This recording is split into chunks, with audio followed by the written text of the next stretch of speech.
అయితే ఒక 2 నెలల్లో అమ్మాయిని తీసుకెళ్ళొచ్చన్నమాట. ఈ ఇంప్రూవ్మెంట్ చూస్తే అలాగే అనిపిస్తోంది. నమస్కారం నమస్కారం అమ్మా. ఆమెను పిలిపిస్తాను, కూర్చోండి. హేమ పరిస్థితి మెరుగైందని విన్నాను. అంతా నీ చలవే మాధవ. నాదే ఉందండి, అంతా పయోడు దయ. హలో మాధవ.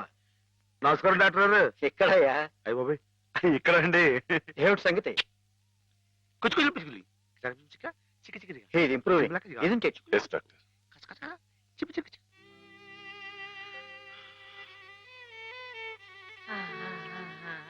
చూడు ఎవరొస్తున్నారో చూడు.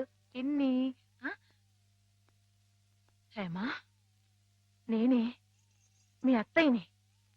మావి కూడా వచ్చారు. నేను మావయ్యని. నీకోసం పాపాయిని కూడా తీసుకొచ్చాను. చూడు, కాస్త ఒళ్ళు చేసింది కదా.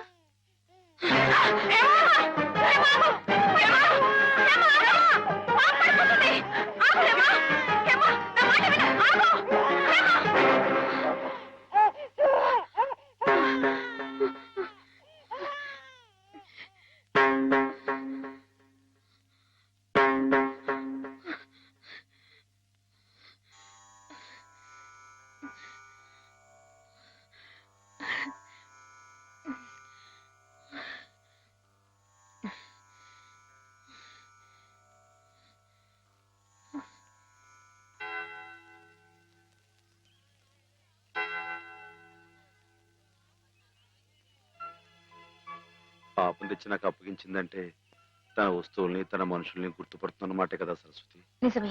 మామూలు మనుషుల్లో ఒకరి మీద ఒకరికి అభిమానం ఎందుకు ఎలా కలుగుతుందో తెలియనట్టే ఈ పేషెంట్స్ లో కూడా ఒకరిని చూస్తే అలా దగ్గరైపోతారని డాక్టర్ గారు కూడా మీ ఇద్దరి గురించి అనుకుంటున్నారు. మిగతా వారి ప్రమేయం లేకుండా మీ ఇద్దరే కలుసుకునేలా ఏర్పాటు చేస్తాను. ఆమెలో పాత జ్ఞాపకాలు మళ్ళీ చిగురించేలా ప్రయత్నం చేయకూడదు. నేనే నిన్న సహాయం అడగాలనుకున్నాను సరస్వతి, కానీ నేను చేస్తున్న ఈ చిన్న పని ఆమె గురించి మీరు ఇక్కడ అనుభవిస్తున్న బాధ కన్నానా?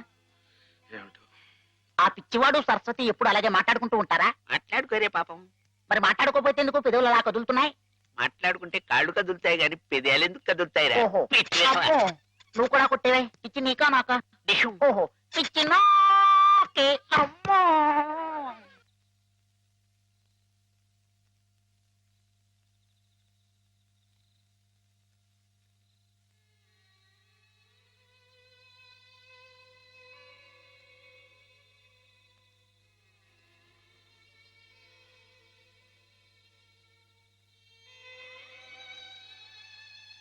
ఇందాక నువ్వు ఆ పాపనిచ్చావే, ఇది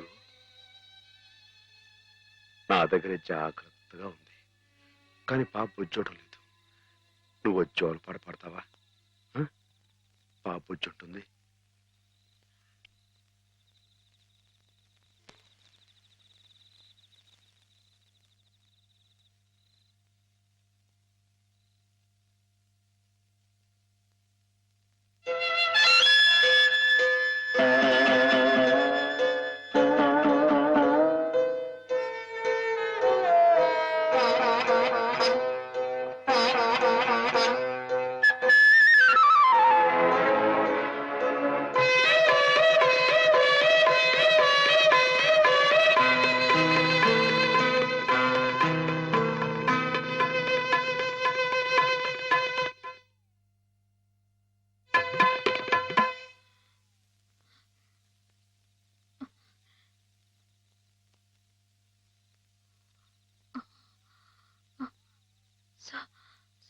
సరస్వతి, హేమా,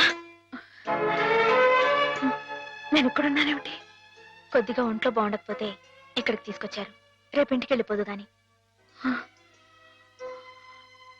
ఇందాక జోలపాట పాడింది మాధవ. మాధవే కదూ? అతను ఇక్కడున్నాడేమిటి?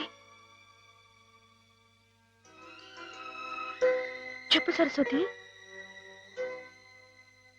Soldier, soldier, get up.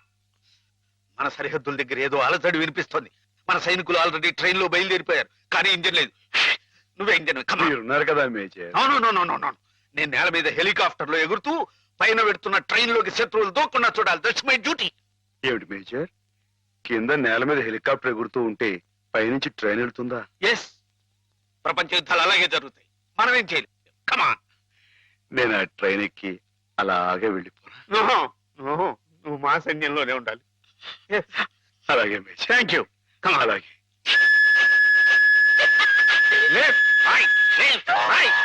నీకోసం ప్రాణాలకు తెగించి అంత కష్టపడ్డాడమ్మా మాధవ. నేను వెంటనే మాధవ చూడాలి. నన్ను తీసుకెళ్ళవ సరస్వతి. అలాగే.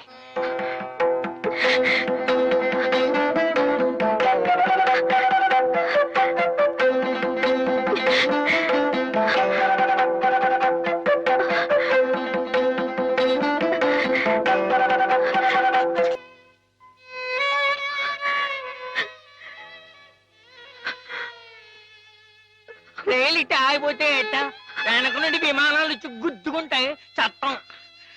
గార్డు జెండా ఊపాడు, అందుకే ఆగిపోయింది. అయితే వీడు పిచ్చి గార్డు, మంచి గార్డు కావాలి. పాపా నువ్వే మంచి గార్డు. దా దా భయపడకే. దా దా.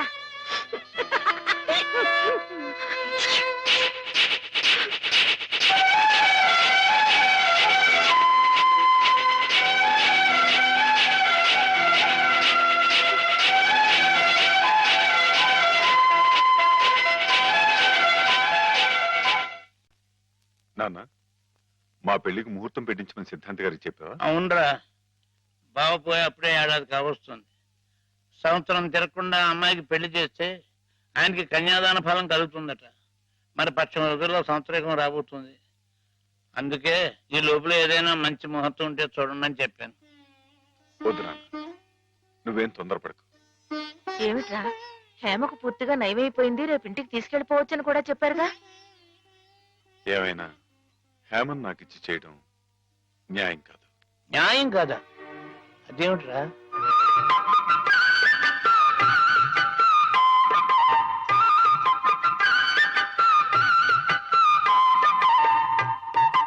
మాధవ రండి గారు, రండి కూర్చోండి. చాలారా నీ మర్యాదలు. చండాలుడా, కడుపులో ఇంత కుట్ర రాసుకుని మొహానికి ఇంత నవ్వు పూసుకుని ఎంత వినయం నటించావురా మా ముందు.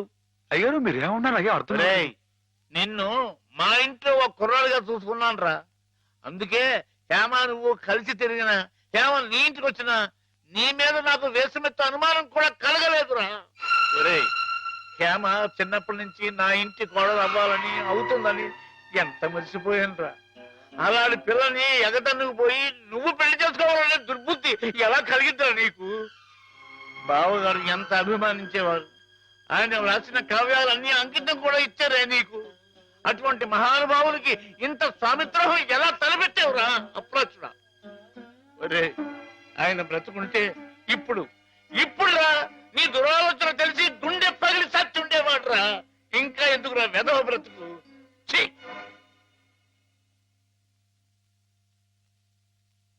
వా అంత పని చేశాండి ఎదవా, తప్పు కదండి.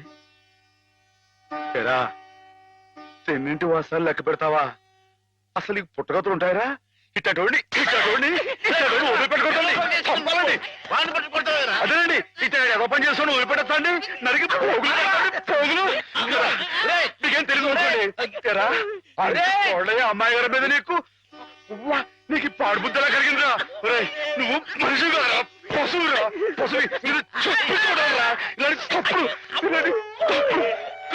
చేస్తారు.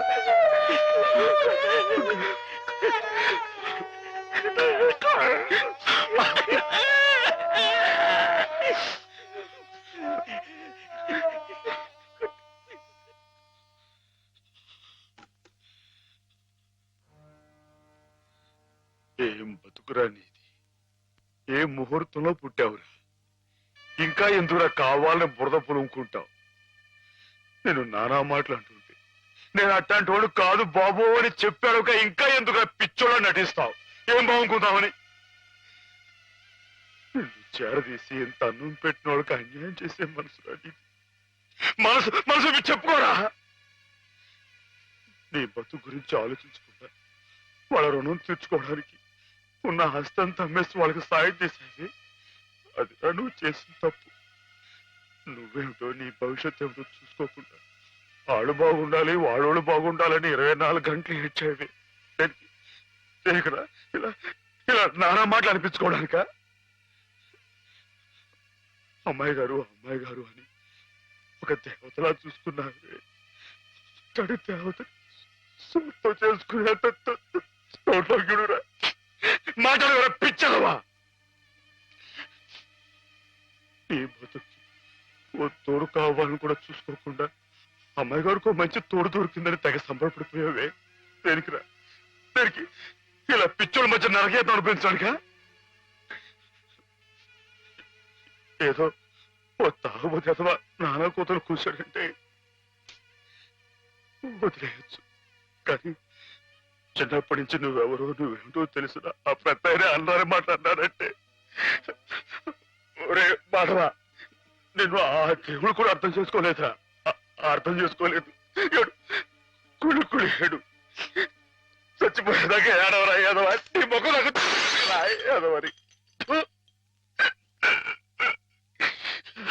మాధవా మాధవా ఎక్కడా మాధవా